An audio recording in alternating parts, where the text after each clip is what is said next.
Good morning and welcome back. It is September in Northwest Louisiana. The temperatures in the morning are much cooler, and so the plants are starting to perk back up. A couple surprises in the yard is my crabapple tree, which had been defoliated but has grown some leaves back to it, and even has flower buds that have opened up. I think that's pretty amazing.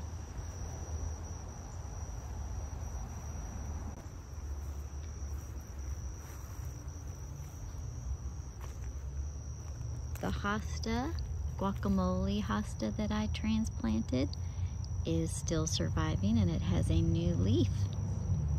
So I think that it's finally taken root.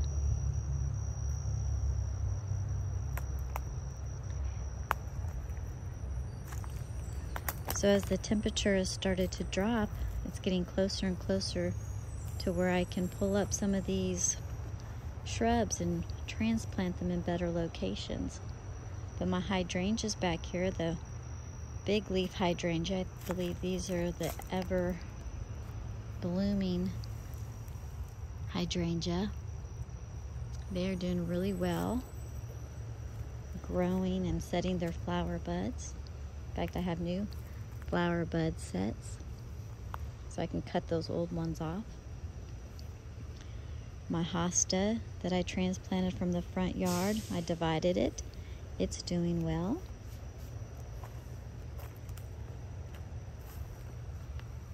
My bacopa starting to flush out and bloom again. We had some nice heavy rains as well, which has really helped. My camellia has its little flower bud set.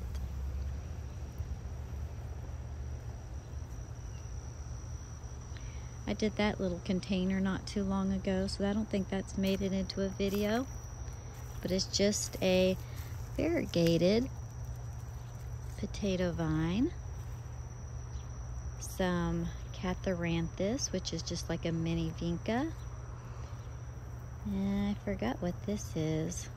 I think this is like a Joseph's coat or something, or Cuban gold. And then I have a coleus up here. Oh, and I have a dracaena of some sort.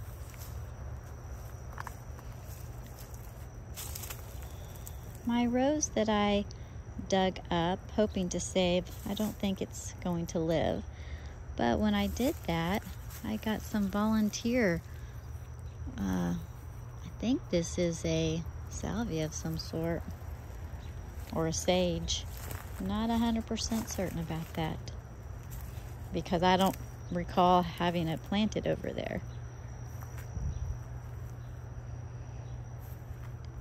All the caladiums are doing really well.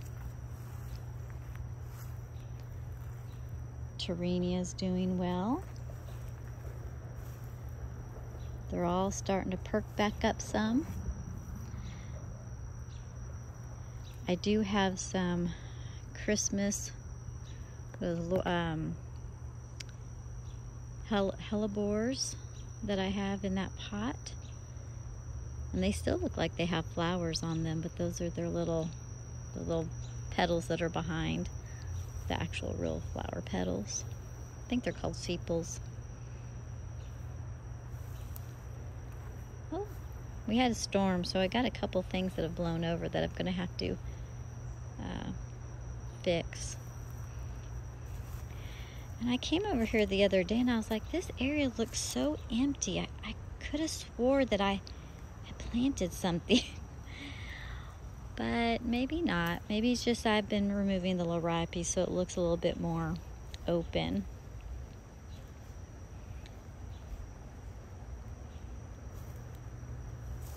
But now that the weather has dropped, the temps are dropping, I should be able to get out here now and start planting some more things in the ground and transplanting some things. Got some blooms on my chrysanthemums.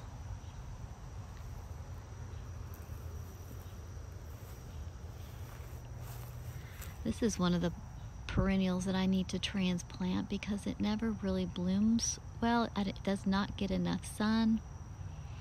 And this is just a salvia. It's a low growing salvia, but it needs to move further this way into the sun.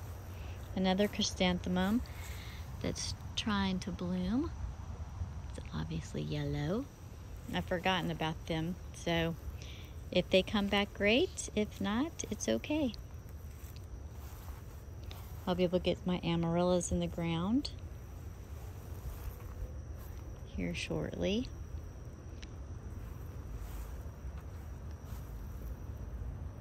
Still waiting for my persimmons to ripen. Not quite there, but soon, I think.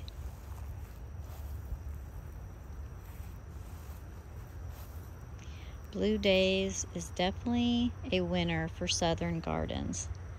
You really cannot go wrong. Evolvulus, cannot go wrong with that plant. It really does well.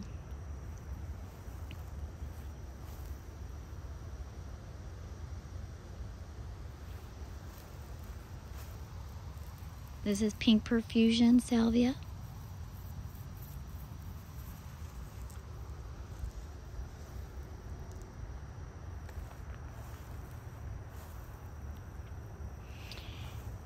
And I really like this lantana this year.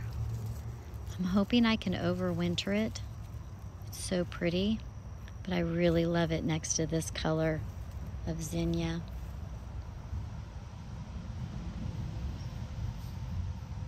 Isn't that just the prettiest color? I don't know, it's just so cheerful. It makes me so happy.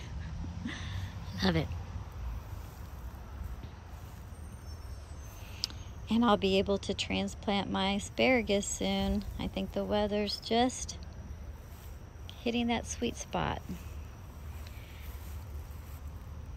And my salvia back there is blooming again. So everything is starting to wake back up from its little heat dormancy, conserving its life during the heat. They fizzle out and then they're coming back. There's another Blue Days Evolvulus.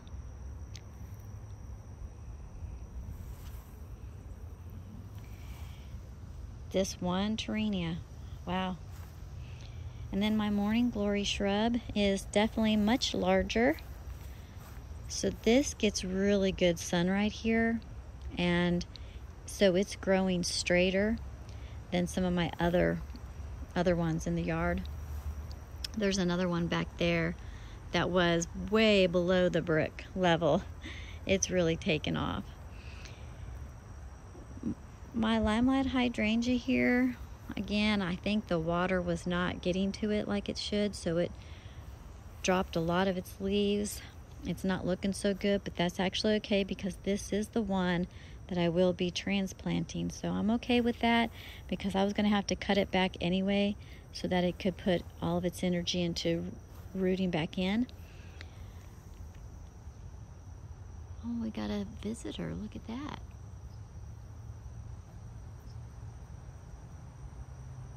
I wonder if it's alive or if it's frozen in. Look at that. She's pretty, huh?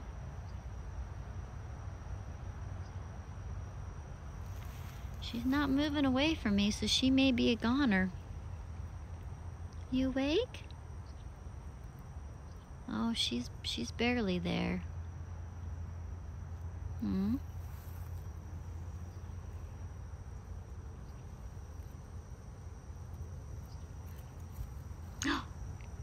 She can fly.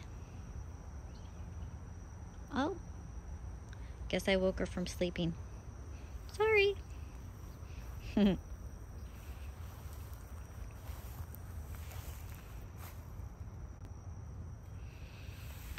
all these, this whole row. And look at this, isn't this cool? You would think that I planted it like this. How nice of a row that they make. I did not plant these. These are all self-seeded from a zinnia plant that I had in this bed over here somewhere. But it's all self-seeded. So now, because it's self-seeded in my mulch area, and it's not a very heavy mulched area, like seeds could easily re-sprout. I was just doing this so it was easier for my husband to mow, but now I'm going to have to come out and move these bricks out a little bit further so that I can save them. But aren't they pretty? Some of them are, they're the white variety that has, then as it ages, it gets like these little pink lines that come out from it, radiate out. Here's a good one. Isn't that pretty? And then, like some of the new ones, they're kind of have a yellow hue to them. And then I have more of that peachy orange color one. Sometimes this catharanthus, I'm not so sure about why it shrivels up, but I've noticed that a couple times I've had a few that have just shriveled, even though this gets water. My lantana is definitely grown in size. Now this came back, I did not replant this. This did come back from the roots. And then I do have my rainbow chard, and it's been here for a long time. Let me show you the base of this thing. Can you see that? How thick and huge this is? But it sprouts new sprouts out of it. So they are a perennial. So keep that in mind. And see, this limelight hydrangea has the greenish lime color flower head still, because it doesn't get the hot afternoon sun. So limelights do really well in my area, except that they don't want that hot afternoon sun just pelting down on them.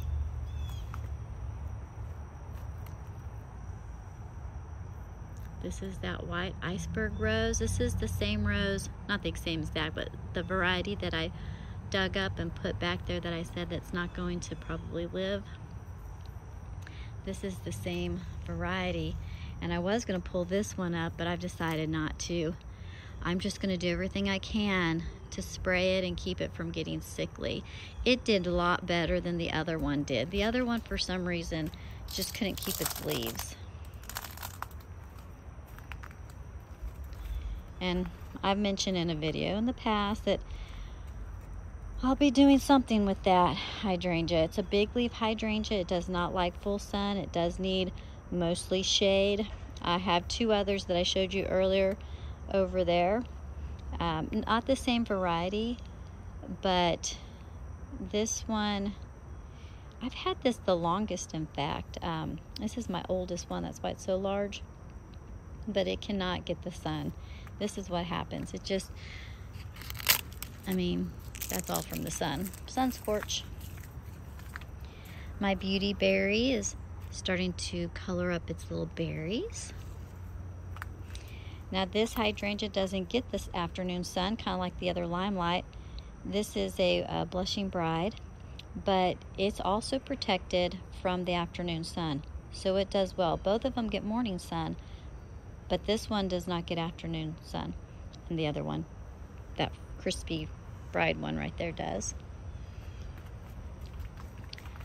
This is my climbing rose. This is a Katrina rose, and I am going to, because it looks like that's the way it wants to grow, I'm going to get some sort of system, like I'll maybe take a wire from here and go all the way to the top of the fence, but I'm going to get something so that I can grow it over, because it seems that that's the way it wants to grow, towards the sunlight.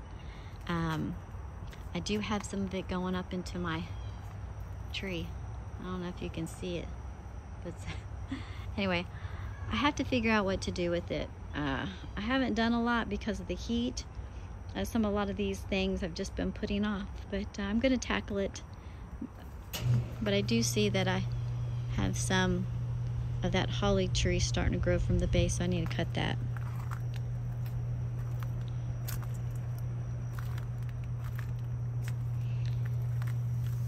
I think these are just little Mexican petunias, and they sprout up everywhere. I think they're a little on the invasive side, but they sure are pretty when they bloom.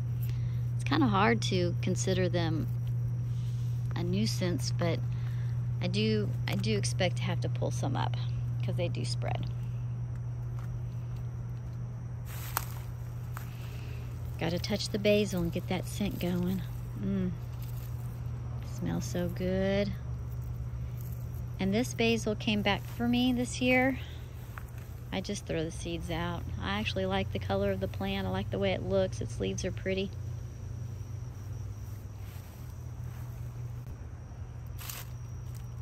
I don't think I've ever shown this in a video, but I do have these window boxes that nothing seems to survive in except for some sedum. And weeds, of course, oxalis weeds. But yeah, I do have some nice little succulents growing in here, so I'm going to end up planting more, I think. And then my goldenrod stand looked like it was about to die because it was all the leaves on the bottom, and they got so tall the wind blew it over. So I have this wrought iron bed frame holding it against the fence to help prop it up some, but I can't wait till it blooms. I love goldenrod. If you can grow it in your yard, it's so pretty, not only for flower arrangements, but you can also make herbal and medicinal tinctures and other things with it, teas and whatnot. And that's what I'm looking forward to as well with my goldenrod. I do have more in the front yard, but they're in a pot.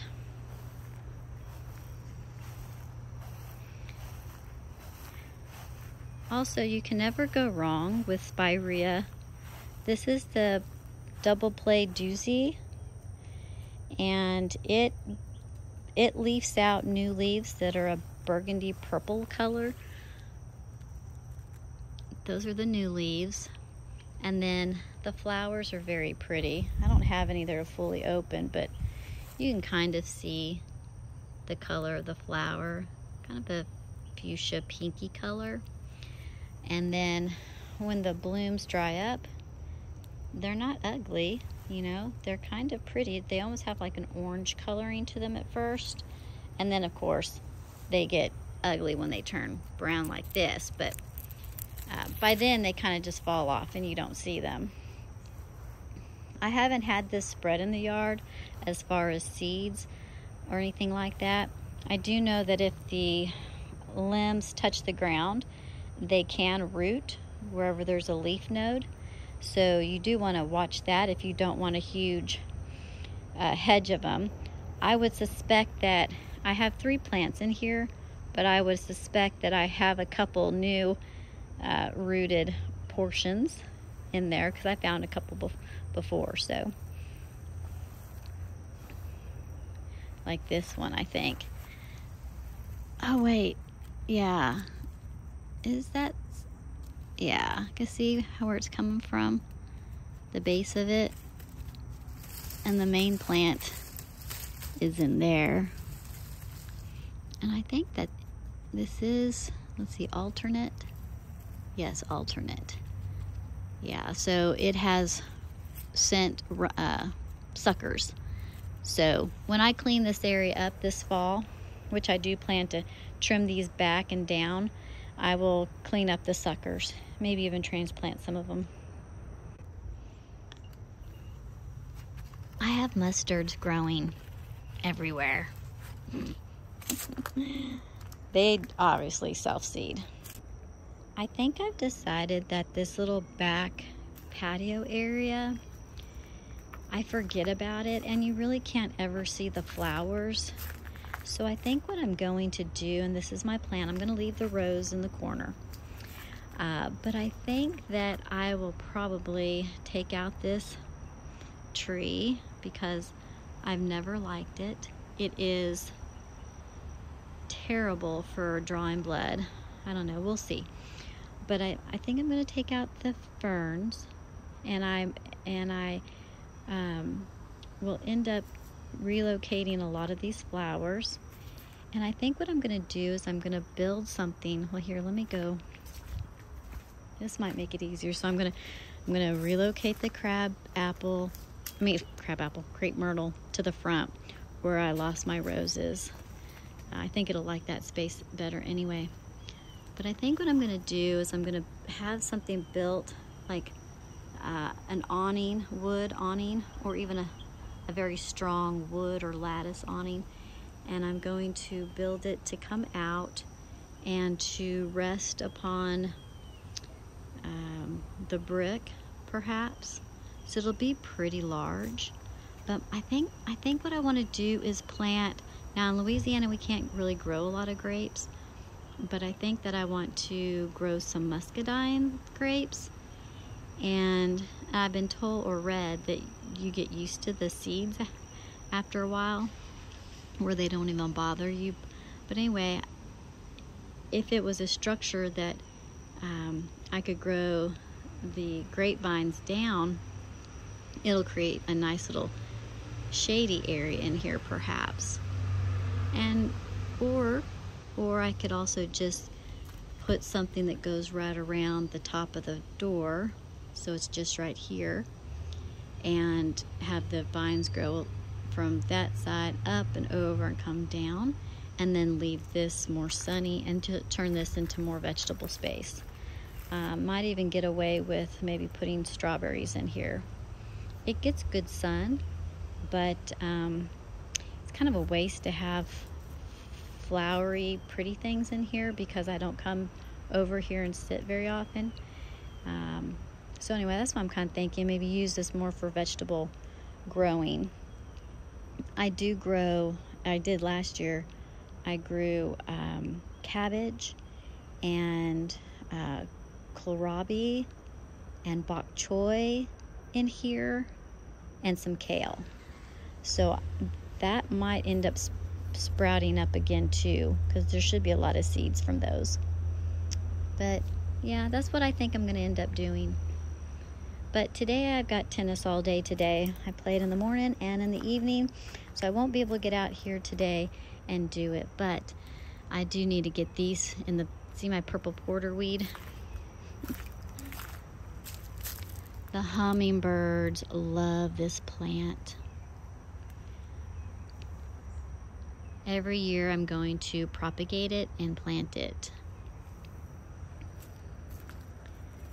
And this is that morning glory shrub that I showed you. See, there's one, the other one's right there, and this is the other one. And it's not growing as straight up as I'd like. It is kind of going, but it is starting to straighten up now. And this won't this will die back. It won't come back from the roots. It didn't come back last year, and I had it in several places, one of which was in full sun, and it didn't come back. So when this dies back again, it'll make room for the vegetables. Oh, did I not say the porterweed likes the hummingbirds? Let me go and leave because that hummingbird was coming to eat. And I scared it away. Sorry. See if I can go over here. If I see him, I'll try to video again. All right, this is a Sunbelt Savannah rose, and it is pushing out new growth. I moved it under the cover of my patio like I did my, this is a something in Paris. Moonlight in Paris? No, not Moonlight in Paris. I forget what this is. Anyway, it's doing much better now that it's also under the cover of my patio. So I might end up putting all my roses under the cover of my patio. And if I do get that structure built over there going down, I can then move some of my roses out there. They just don't like a lot of rain on them. So this is what I've done to protect them, bring them under cover. But they get good sunlight. And then my little patio garden. It's kind of a mess. I've got quite a lot going on in here. And this just creeping Moses, or Moses in the cradle. It's a form of Hydrangeas. It is everywhere. So I need to pull it. It's easy to pull up, but it needs to get pulled up. And this, I'm going to redesign this whole area. I have so many ideas and things that I want to do. You know, I do one thing and then I kind of change my mind and do something else later. Now this should be Moonlight in Paris, I think. Hold on. No, is my tag still there? Yeah, my tag is still there. No, Perfume Breeze. Okay, this is Perfume Breeze. This is Perfume Breeze Climbing Rose. Oh my gosh, and it smells so good. I had to sniff it. Okay, so that is Moonlight in Paris. So that other rose, hopefully when it blooms, I'll show you that, but it's a peachy pink color. And then this one's also a peachy pink. I'm trying to get me I'm trying to find a rose that is a peach color, apricot color, that'll grow well here, so that I just like that color. And then I have some variegated ginger. And my friend has this growing in her ground, so I'm going to try to put it in the ground as well. I'm just not sure where yet. And then this is regular ginger. And I would use this culinary. This one's for culinary use. It's so peaceful out here in the mornings. But this will conclude the backyard garden tour. I didn't get to it in August. I completely forgot.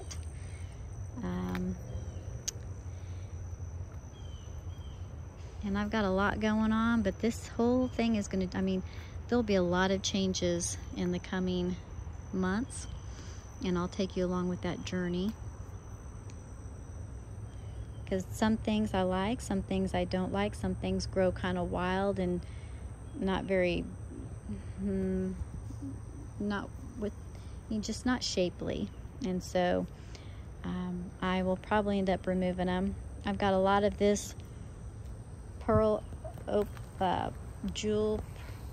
of opar. Yeah, jewel of opar.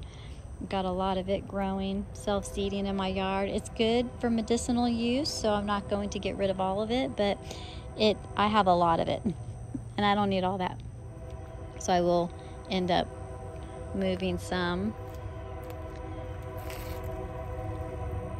This salvia sure is huge.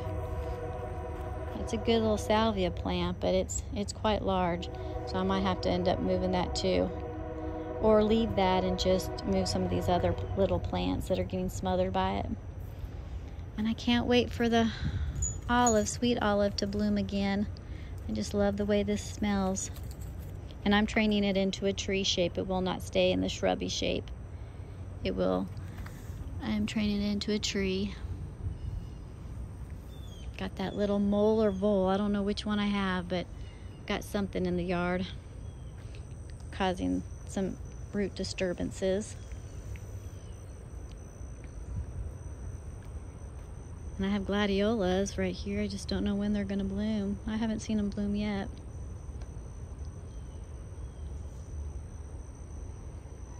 But I like that you can see the crabapple right there, the blooms. So pretty.